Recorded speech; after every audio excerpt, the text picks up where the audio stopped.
Calathea Orbifolia, or Orbifolia. Oh no. Look cool in a YouTube video, right? That's what I try to do sometimes, not all the time. Hi guys, welcome back to my Terracotta Talks Thursday on my Plant Fairy Florida YouTube channel. This is the series where I pick a houseplant and I talk a little bit about it, care for it, tips and tricks, any of that good stuff. So right now I am here in Calathea Corner, one of my favorite parts of my house because it just has such a peaceful vibe with the humidifiers and the plants and all of that good stuff. So I'm going to be talking about one of the most beautiful Calatheas that I have, I think. I've also found it pretty easy to care for as well. So that being said, let's jump into it. Meet my Calathea Orbifolia. Okay, so this is quite a beautiful plant. If you have not seen it, let me get it under the light here. So beautiful. Show you a few different light looks. Is that not gorgeous? So as you can see, she's got a little bit of browning, but very minimal compared to some Calatheas. So let's talk specifics. Calathea Orbifolia. This is a Calathea that I got from Full Grown Girl, and if you're not familiar with her shop, she is one of my favorites, located in Brandon, Riverview area. And she always gets such a great collection of Calatheas, and a lot of my Calatheas have came from her shop, and they're always great quality, great condition.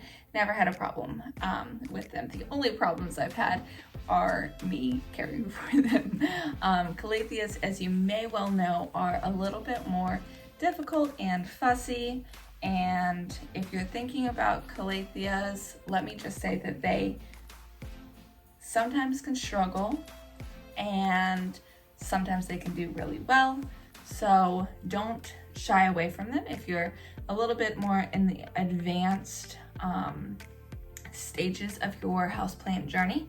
I think that they're just stunning. After my pothos and scandapsus, all of that, I think my next favorite varieties would be the prayer plants, Calathea. That species of plants, just, they're so unique. They move up and down with the light. They require a little bit more love, which is really fun to me. So, kind of rambling here, so let's get into a few more details. So as far as care for the Calathea Orbifolia, I have a grow light. Let me see. Can you see it? Can you see it if I move this plant? Hold on. So you can see there, that bright light is my grow light. Now that is a light that came from House Bright, and I purchased that a few months ago when the time change happened, because this is the corner of my room. As you can see, we have a window here, but with the time change, this is a never eat shredded wheat. Yeah, this is a west facing window. And so when the time change happened, the light kind of went away. And so my Calatheas started really struggling. So I got this light from House Bright, and they really, really have been doing much better. And then the other thing that Calatheas like is humidity. So you can see I have a humidifier going here, more for the aesthetic of it. That's not where it normally is, but look cool in a YouTube video, right? That's what I try to do sometimes, not all the time. If you've seen many of my videos, you probably know that I'm not really into the aesthetics and the cool. I'm just kind of myself, but I do sometimes like the aesthetics. So I have two of these humidifiers, and I can just lift this up here and to show you. This came from Amazon. It's an H2o humidifier, and I believe it's from, I can't remember the name, but look at this. Look how cool. Guys, I get so fascinated by the little things. Okay, so these, I have two of these in this area. They're small, so they don't last a long time, but they're great and portable. So I actually move them around a lot of times just kind of to get different calatheas getting a little bit more humidity. One of my top goals is to actually, once we get a house, because we're renting right now, I would love to have a Calathea corner that's actually a greenhouse style, and just have, I'm sure that you've probably seen the IKEA greenhouses. They've been all the rage right now. So I feel like it would be really cool to have one of those for my Calatheas so that they could really absorb the humidity better than they do in kind of the open space. But the humidifiers do help a little bit. As far as humidity goes, what I have been noticing, I've had my Calatheas for about a year now, and over the summer here in Florida, they were doing great. Not really too many complaints. But once winter hit, and being a Floridian, it doesn't get very cold, but we are cold because we're such Floridians that we turn the heater on, which seems to dry out the air. So with the onset of the cooler temperatures, my Calatheas definitely have been struggling a lot. And I think it is because of that drier air in our home at this time of the year. With the drier air, increases the likelihood for one of Calathea's biggest pests, spider mites. Now, like I said, this drier air has really been hurting my Calatheas. I've been battling a lot of spider mites, and that is actually why you kind of see some brown edges, because I did do some preventative spider mite care once the cooler temperatures hit and spider mites just attacked everybody in Calathea corner almost. This one actually never had any. I did the preventative, but even though it was around lots of plants with spider mites, it never got any. So I feel like this is definitely one of the more hardy, tolerant Calatheas. So definitely, if you're looking to get into Calatheas, this is going to be one of my top ones that I suggest as a hardier plant. And I'm always a fan of a hardier plant, though I do like a challenge occasionally. Getting started, it's always a good idea to start with a little bit of hardier plants.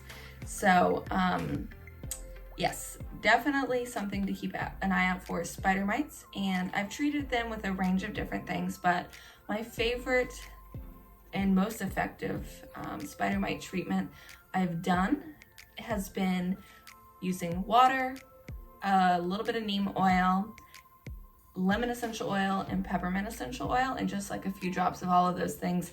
I like to do a very diluted spider mite care prevention thing for any of my Calatheas because of how delicate the leaves are. So very diluted. If you do find a spider mite or spider mites on one of your Calatheas, I definitely recommend separating them, quarantining it, treating it, and then not a bad idea to just go ahead and do a preventative on anybody that's around them. Or if you're like me and just had a depressive bout and totally neglected your plants for a little bit, and then you realize that they were all overtaken by spider mites, that's okay too. It happens to the best of us. So if that's the case, just spray everybody down. No need to quarantine if everybody's pretty much got them. And yeah, just keep spraying them, keep on top of it, rinse them off. I'll probably do a more in-depth video on pests coming in the future, but just a little bit of high-level spider mite tips. Next up will be propagation. Now these you propagate by soil division or division, whatever you want to call it. It's not something easy like a pothos or philodendron that you can just cut, plop it in soil. You do need to separate these from the mother plant. That being said, any of those type of plants, I really haven't done much division of. So that's really going to be, most of your Calatheas are going to be propagated that way. So I just haven't tried that out yet, mostly because I'm still new to the Calatheas and Mine haven't grown that much in the past year that they're ready to be divided. I think that about covers the basics of my Calathea Orbifolia. It's so pretty, so pretty. Look at this, just like, look at that. And they're just like, I think the reason they're named that is because they look like an orb. I don't know, could totally be making that up. Who knows? But they just have like such pretty ribbing, and the dark green and the light green, kind of like a minty green. They just have such a gorgeous coloring. I love them. And the underneath side's a little bit like silvery with the stripes. Just such beautiful plants. I really, really, really love these. So drop a comment below if you have one, if you have any care tips, any questions. I'm happy to help. I hope you enjoyed this little planty video, and I look forward to hearing and seeing your comments. And stay tuned for the next Terracotta Talks Thursday video and see what plant we'll be covering next. Bye guys!